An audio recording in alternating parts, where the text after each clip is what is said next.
Minus the hustle hand, I'm a simple man, son of a man, but a monster with a gun in hand, retard, but I still keep the cannon like Cunningham. Order 2 bodies for 1/10 of $100 grand. I talk jigger guns and war cause I really seen it.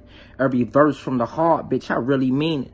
Warm-blooded and cold-hearted, borderline anemic, masking and chipe. When we was starving, we out scheming. I'll take you down a path that you never seen. Got love in the streets and more shooters than the Medellin. Blood of a slave, but the heart of a real king. On a crash course, I'm just hoping God intervene. Stuck in between the family life and street life. Hustle over time to make sure my kids eat right. Married to the streets, I'm shining on it like a street light. Dreams come true when a nigga learn to stack right. You hear me? All right. Got a good friend of mine here today. Real good friend of mine. Mr. West End, Goldie. How y'all doing? Man? What's going on, bro? Man, I appreciate you stopping by, man. I know you're a busy man, and I know you got a lot of things going on. Actually, I know we had talked last time, and we was talking about the little where you from right now, actually. Yeah. And they had the Breonna case down there, and they had a lot of other things and stuff going on down there, man. Growing up through this, what's your early life, man? Just tell us about that, man. Like from the West End of Louisville, which is really like what motherfucking Compton would be to California. Like it's real rough down there, but like just how it's structured, like geographically, like when you look at it, the West End. A long time ago, like way before my time, used to be it's an all-white neighborhood, real nice houses, big. Cause the other got a couple parks down on the other side of the park is the river, but it was a big flood that came. Yeah. And after the flood, they ended up moving black families down there. But if you look at how it's structured, ain't too many jobs down there. Like the best job you can possibly get in the West End to me would probably be, other than the city, is you work at one of these banks as a bank teller. We know everybody ain't gonna do that. So when you got people working at the Kroger's down here, the McDonald's, the Burger Kings, you gotta go a distance just to go get a decent job. And we all know a lot of people don't got that means of transportation, and a lot of people like it. So with that being said, they're not gonna leave this area to go pursue a better income. They're gonna settle for something extremely small that they can't live off of, or they're gonna put their hands into some illegal shit. We all know that leads to other shit. Yeah. So if anybody don't know, West End is rapper, producer, one of the realest people I know. Like for real, one of the realest people I know. Like when me and you met, bro. I don't know if you remember, man. We was on the box. We was on the box, and everybody had left the party, and you was still in there the whole time you was in there. You said nothing, and then you was like, "Yo, man, what's happening?" And then me and you started talking a little bit, and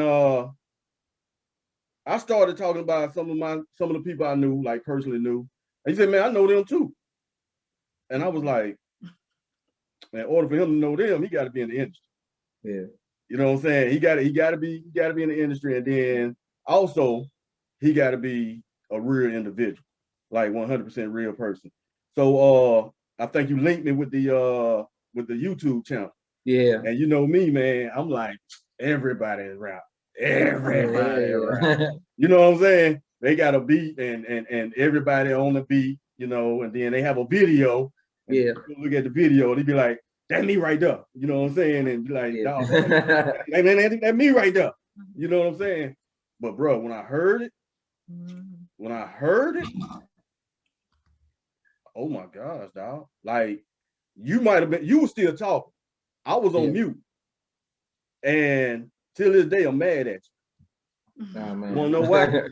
Why? Because I fell in love with something real. The song Something Real. Yeah. With that jealousy sound. Yeah. But now you got me switching. Big Goldie. Yeah. You know what I'm saying? I fall in love with it. Then you turn around and bring me Quarantine. So now I'm that like, Quarantine, bro, just leave me alone, man. Let me. Nah, I got an album. I got an EP. It's set to release the 26th of this month. I already turned it in and already been approved. So hopefully it'll be on like iTunes, and for the rest of the stuff is everywhere you can stream shit. That's on the 26th. That's what's up, dog. Man, what was your inspirations coming up out the West End? I mean, you told me like, bro, like it's rougher than sandpaper down there. Yeah, but it's rough, but how can I explain this? Louisville is a city to where in the streets it's a lot of money. Right. Like I'm not just saying, yeah, these niggas got old school with rent. No, you might go down there right now, you might see fucking 6 niggas back to back. These motherfuckers might be 19 to 23. They in not Hellcats, but they might be in SRTs or whatever the hell they in. These motherfuckers got foreign car money. It's a city where jewelry's a big thing here. Who got the biggest custom made chain with the biggest diamonds, like it's a city big like that, and that just shows it's a lot of money. So it ain't like, yeah, motherfuckers are struggling, but some people forcing. A lot of niggas got some bread, but it's just a dangerous place because we all know that money brings. A lot of motherfuckers want to take shit. It's a lot of finesse. It's a lot of everything. But I love it here though. To be honest, I would never move more than 30 minutes away from Louisville. I don't give a fuck how much money I got. I'm not going nowhere. I feel you, bro. I feel you, man. Speaking of like moving and stuff like that, like what about like right now? I know you're saying you won't never move 30 minutes away, but so how's your home life right now? You know what I'm saying? How's that working in with the rapping and producing? Because you do videos too, right? You produce videos. Yeah, I'm a videographer. I shoot and edit. I do commercials, property video, but I run a company. That's what I do. What's the name of the company? The company's called CNN. It's CNN Media. Yeah. I just named it after me and my kids. And I do property videos, commercials, promotional videos, music. I'm starting to do about to start on doing mini movies. I do a lot of shit with the camera. Right. But I know how to. I'm also an engineer. I mix music. I make money that way. Like I don't have to leave the house to make the money. If I wanted to go out and shoot a video just to get the footage, I can really pay my bills by staying at home. That's what I kind of structured and put together. And that was the goal for the whole thing. I just like to build up an income, a constant income. Yeah. Or if I ain't shooting videos, I'm shooting property videos. If it's cold outside, I'm doing this, I'm doing that. Property video. So like you got your hand in everything. Man, you got your hand in everything. That's what's up, man. That's what's up, bro. Like what all right, coming up, you West End now. Yeah. Producer, rapper. You know what I'm saying? What about before you was West End? Shit, I was always Goldie or Lil Dave. It's like I was always like, I was one of the, you know how you got somebody in your family that's so damn mature and so intelligent that the nigga seems crazy.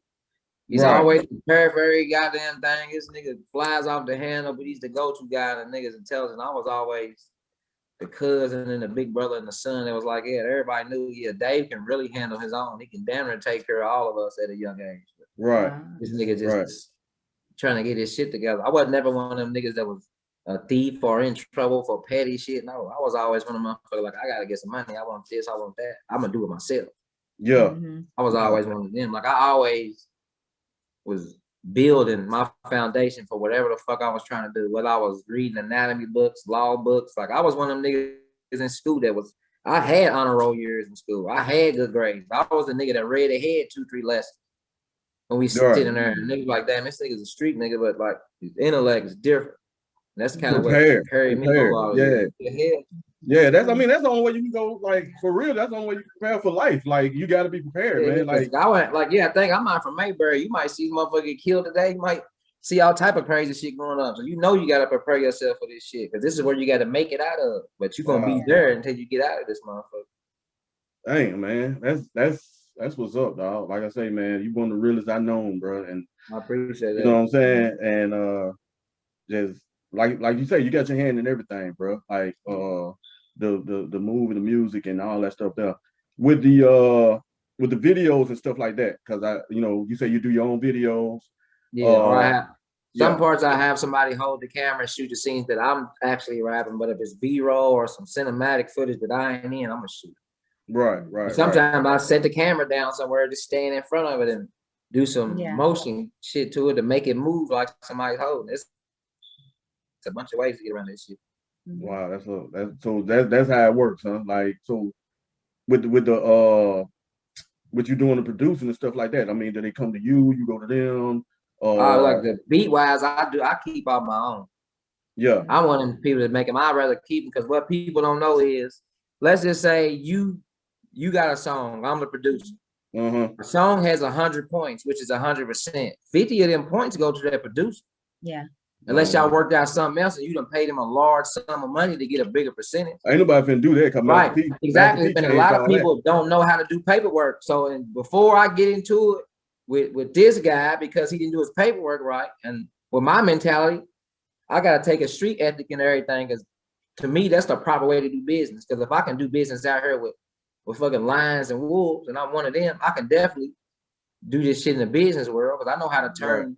I don't say turn the street off. I know how to be a man, just like I know how to be a gangster, just like I know how to be a hustler or whatever. I know when to turn certain shit off.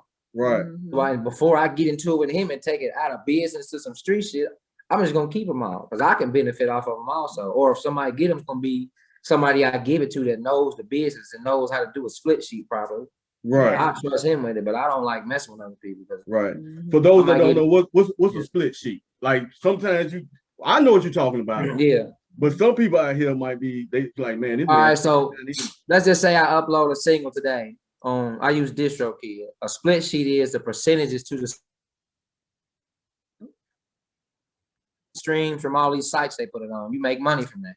When DistroKid get the money, they gonna look at the split sheet like, okay, he gets this percentage, he gets this percentage. We gonna give him the money versus all the money going to me and I gotta put it in your hand. No, we let them handle it. And they giving you the analytics to everything. Like, you got this many streams, this equal to this much money. On iTunes, you got this, like it gives you a breakdown. So that way, business wise, it would never be a reason for me and you to be in 2 or over points if we did the split sheet properly. Right. And a lot of people don't know what the hell a split sheet is. Yeah, that's what I'm saying. No, people don't know what a split sheet is. And with that being said, as a producer, as an artist, I feel like I don't want to give nobody half of my song. You made the beat, but I paid to get it mixed. I did this. I shot the video. I promoted this motherfucker, and all you do, it was just a lot. It's just the internet. That's why I try to keep everything in house. I don't gotta pay nobody for nothing but graphics and promotion. That's it. I mix my own music. I make the beat, record it, mix it, set the video up, and shoot that month. I'll do it all up. Right. Right. I like that. I like that he's into, like your business aspect of it. Yeah. Because that's what happens a lot of times. I don't know if he told you, I'm a teacher. And so a lot of times when I'm around like the young kids and they talk about they want to do this or they want to do that, some of them do want to rap and all this other kind of stuff or do videos. And I always ask them, I'm like, well, how are you going to do it? Like, do you know the ins and outs? Like you have to get the other information, like you have to learn that craft, so they don't understand that other side, like what you're explaining. Because honestly, music is not something that you're going to make any money out of. Yeah. That's why I tell everybody, like kids that want to do music, you have to go to school, you have to get a job, because the odds of you making some money off of music is really like 1,000,000 to 1. It's probably more than that.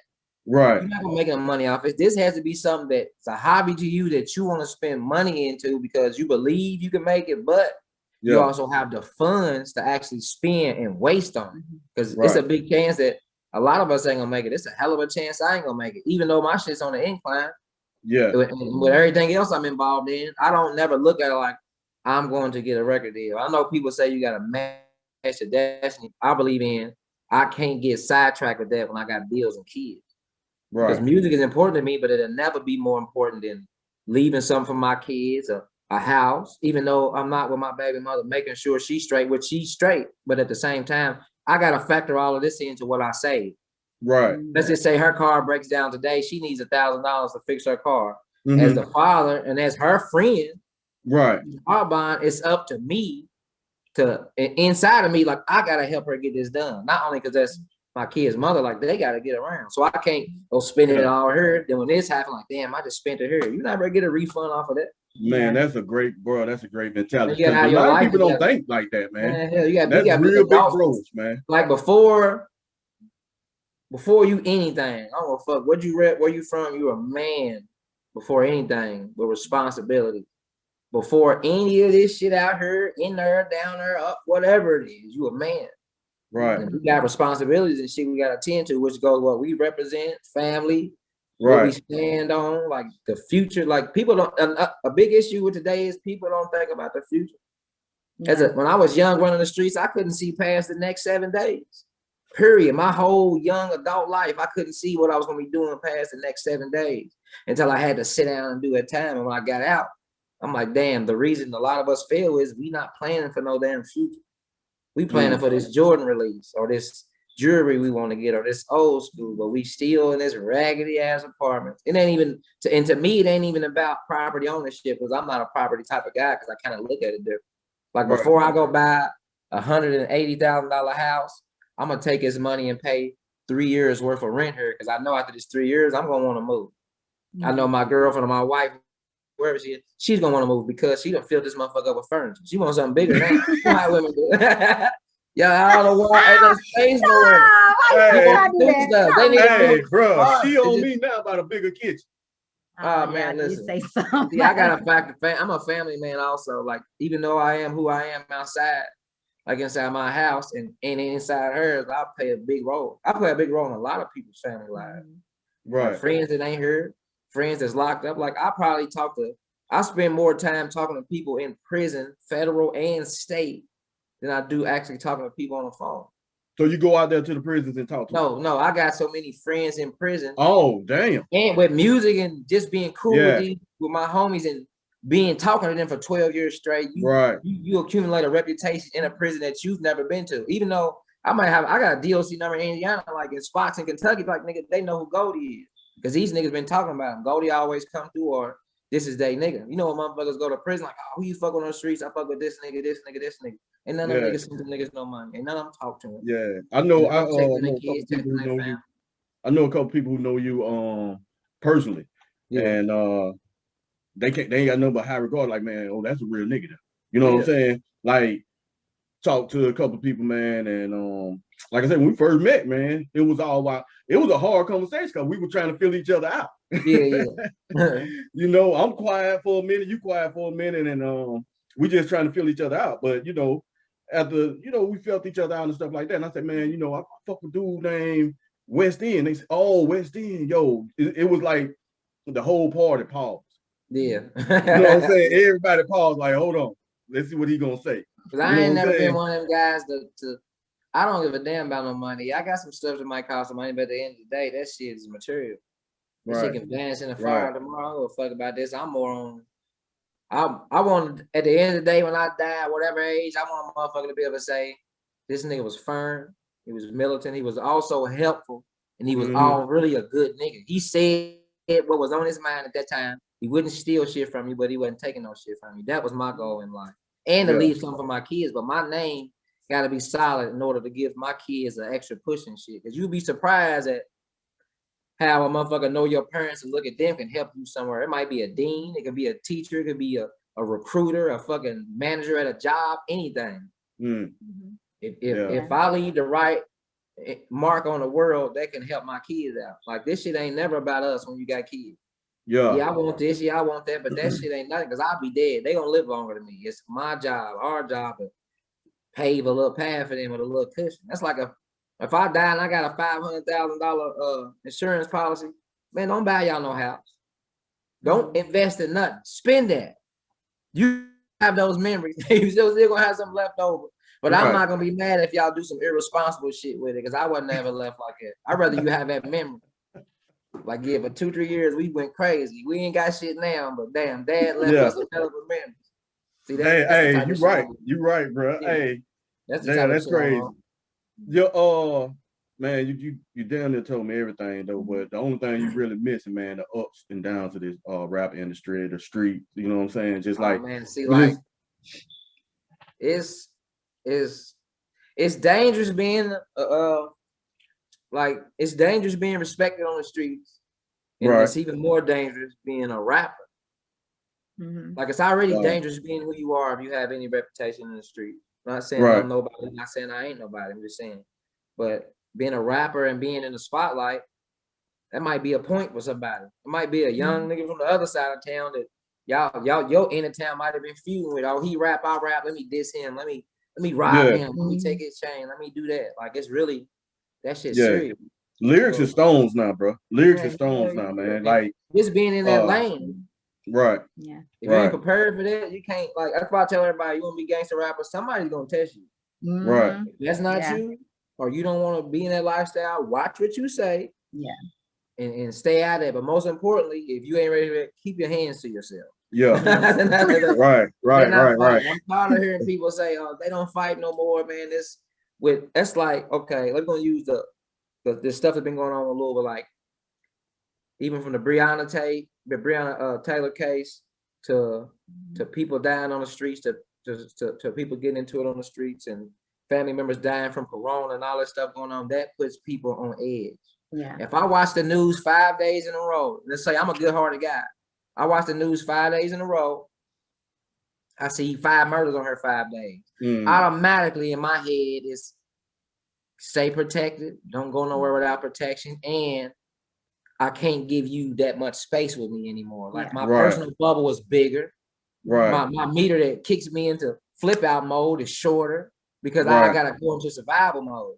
So not only does that affect one person, that affects everybody. Now you got the whole city on edge. Yeah. He bumped into me in the store. I think he's trying to rob me, like motherfucker, all type of crazy shit. People thinking fast.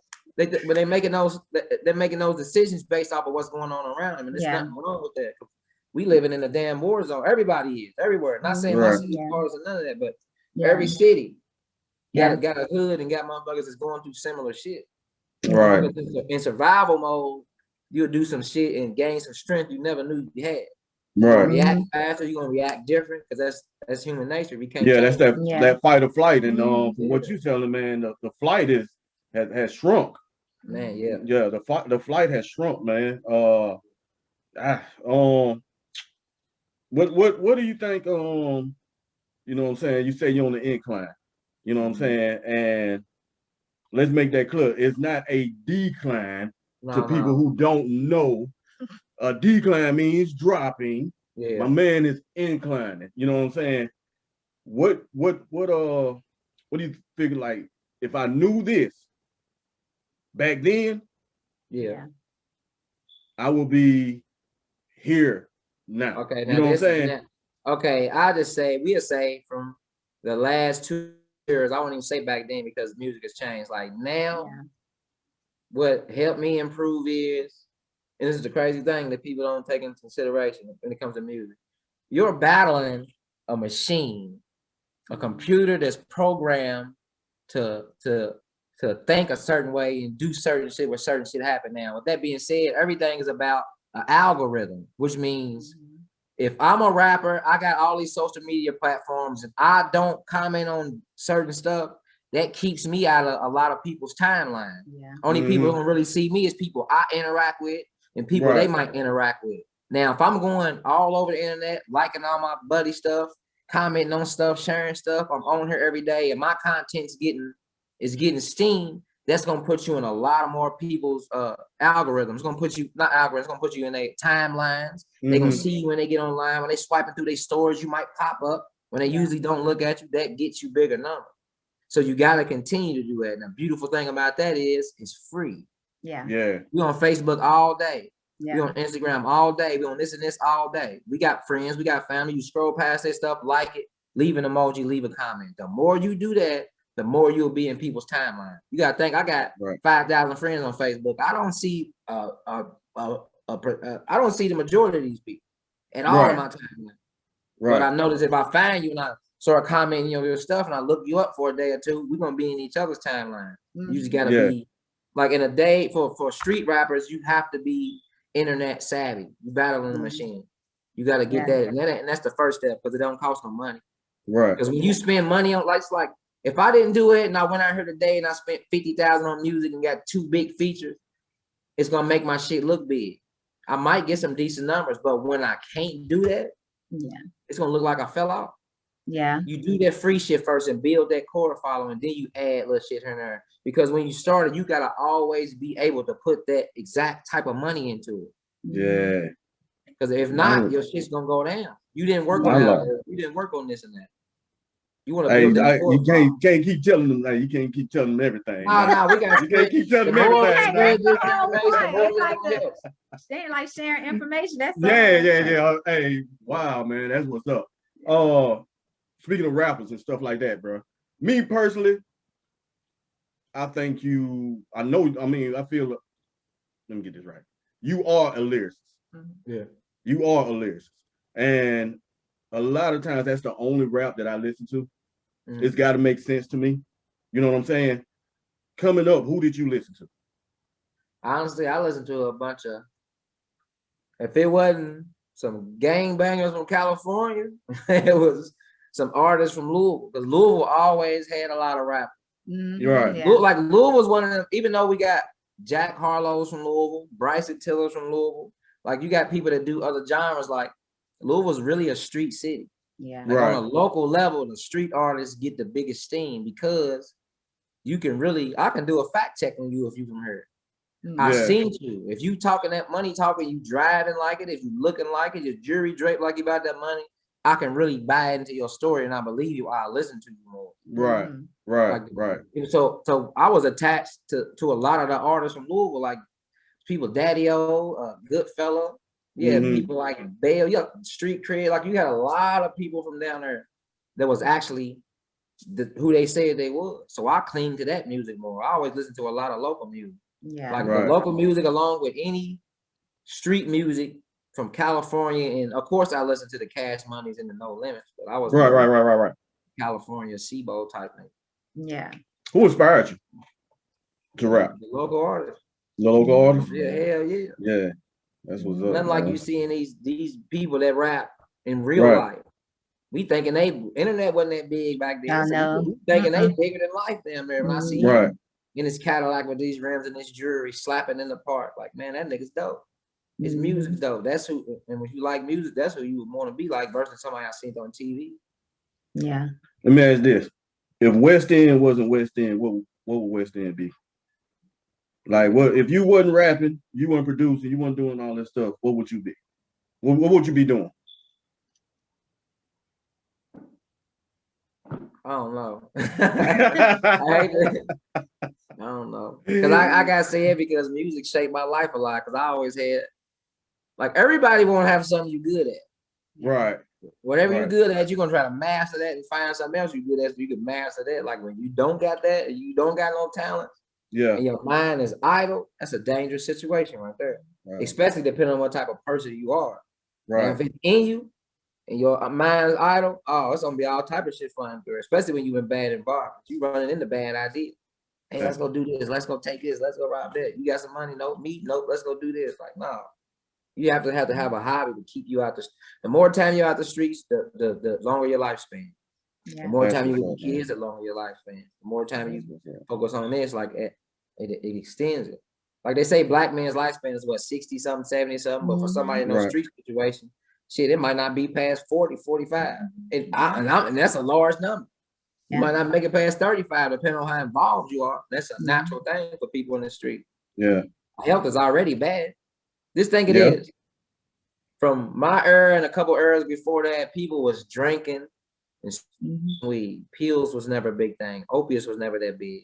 You got the Xanax era. Then right after the Xanax started hitting hard, from what I seen, you had the Lortabs, you had the Oxycontins, you had the Roxys, you had the syrup. All of this is opiates. That's damaging the body. So the newer the generation, the worse of the health. The worse the health. Right.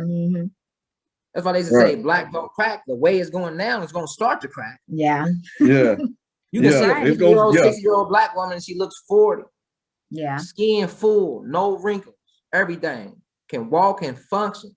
I give it 20 to 40 more years, you're going to start seeing from these younger generations, you're going to see these 6-year-old women that can barely walk, can barely get out the bed, shaking, they can barely hold anything, can barely grip anything. A lot of diseases and health issues from these drugs they was taking. That's just damaging your body.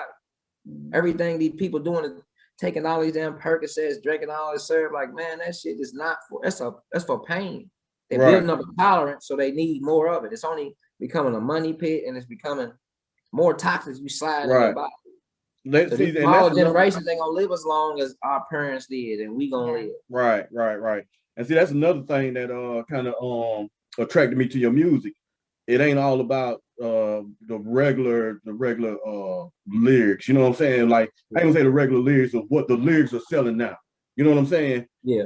I don't see a lot of you promoting pop this pill or nothing like that. Actually, I've never heard you say nothing like that, man. Even though it's a lot of there's a lot of ratchet music and it may sound like a lot of glorifying street shit, I'm just telling my story. Like that's what music is to me. That's like it's my biography. Like I don't give a. At the end of the day, when it's all said and done, I'm not gonna be mad or hurt about not making it because I left you my story. I mean, people died. You don't never hear about their ass again. It's graveyards full of people around America that nobody remembers. You can't go on the internet and find these people. Pac been dead forever. We can go on the internet right now and look at somebody else's video, and his video might pop up in a recommendation. Right. You want to listen to that and take it as his story. This is how he was. I want to leave something like that back. We from a digital era. I'm gonna stamp my shit her and digital.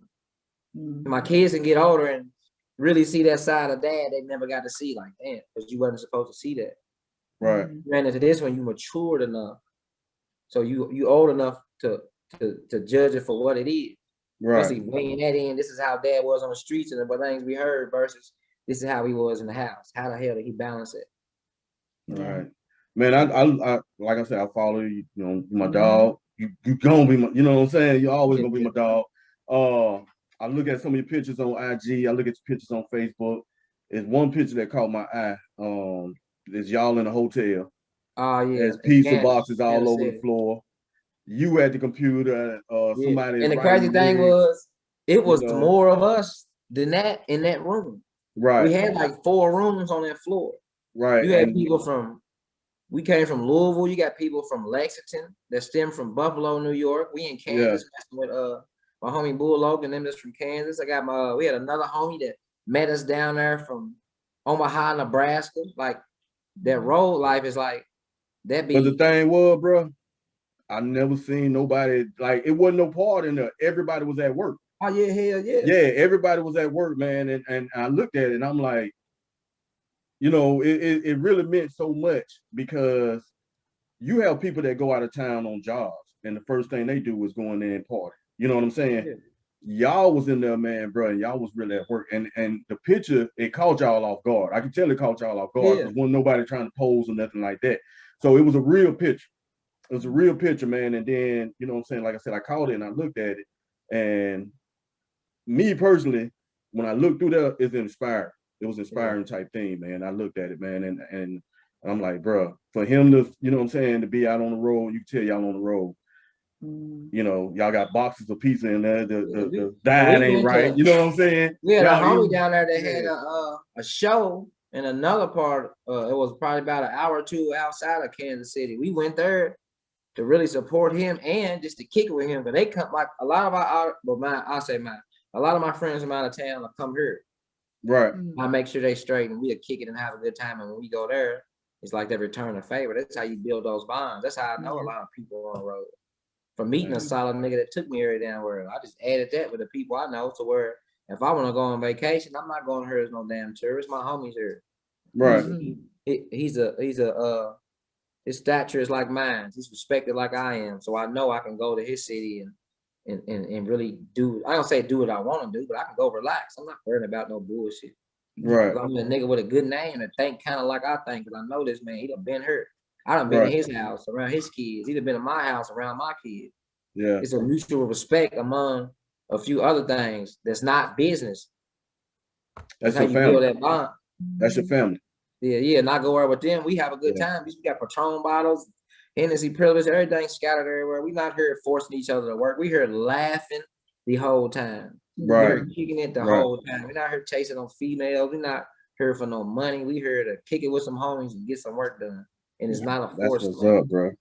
That's what's up, man. Bro, we done took a lot of your time up and actually took a little bit more time than we thought. So. Man, I mean, you that man. Yeah. You that man, bro. So I still want my beat. Oh yeah, I got you. Beat at the show. We gonna use that beat for the beginning of the show. You know what I'm saying? I got you for real. I got you. Just send me the details again. I get it to go. All right, bro. All right, man. So, appreciate you. Any advice? How about that? Yeah. Any advice for anybody who's trying to break out into the industry? Anything that you want to impart your knowledge? You gave us a lot today. This is the biggest and this is the biggest piece of advice I can give you for that or any type of entertainment you want to do or business. Get your life together. If I'm sleeping in a goddamn car or sleeping on somebody's couch, if I ain't willing to improve my life, how the hell am I be willing to try to make it in the industry or make it big or something? I can't even get I can't even get my foundation together. Not saying nothing's wrong with being messed up, because I be down. I'm probably gonna be down again. It happens all the time, but as an adult, you have to get your life together in order to do these other things. Because you might get that call like, oh, yes, it's P. Diddy. I'm in New York. Can you make it here right now? You done burnt all your bridges to where you can't even get a bread from your homie to go get the deal. Yeah. You sit on somebody's couch, your phone might not be on. Motherfucker can't even contact you. Like, we gotta get our lives together in order to do a lot of the shit we want to do. People try to skip that step. Get your foundation straight. I'm gonna jump in the streets. I'm gonna do this and this, and I'm gonna try to. We're gonna go to Cabo. We're gonna go to Mexico. We're gonna get these chains. Like, nigga, you gotta get your household together first. Yeah.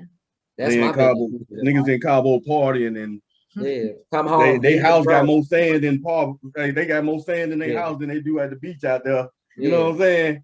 Like, yeah, I feel you, bro. That's some great advice, man. For whatever you want to do. Yeah. Right. That's some great advice, bro. Yeah. Man, my dog, Black History Month, big bro-ish, very big bro-ish. You know what I'm saying? Somebody y'all need to follow. What's your IG? West End Gold. What's the YouTube channel? It's West End Goldie on everything. West End Gold on everything, YouTube and everything. I'm gonna drop some links under the video too, y'all. Bro, check me out on iTunes and any streaming site too. Okay. So they can go to which one? Either one and get the links to the anywhere, rest of TikTok, wherever you at. You can go on Facebook and click the sticker button and search the music, and you will find West End Goldie songs on there. Any and everywhere I can display it at, it's there. And to be 100, man, you can Google West End Goldie and it pops up. You can. I Alexa, what was it, Alexa? Yeah, Alexa. Yeah, it was Alexa. I told Alexa. So that's what's up, bro. Man, like I said, we took enough of your time. I know you had advised us earlier that you had, some stuff to do, man, and we appreciate it, man. Yeah, thank you. Anytime, bro. Anytime. Yeah, we appreciate it. All right, man. West End Goldie. All right, bro. Appreciate you. Thank you, man. Really, thank you. I'm a perfect blend between a hustler and a shooter. I might take a hit and take my bitch out to Bermuda. My little cousin on the watch, he still posted with his Ruger. A nickel on your head, he gon' blow out your medulla. Smooth as shining sharp, sipping Henny with a swisher at your baby mama house, drinking Kool-Aid out the pitcher.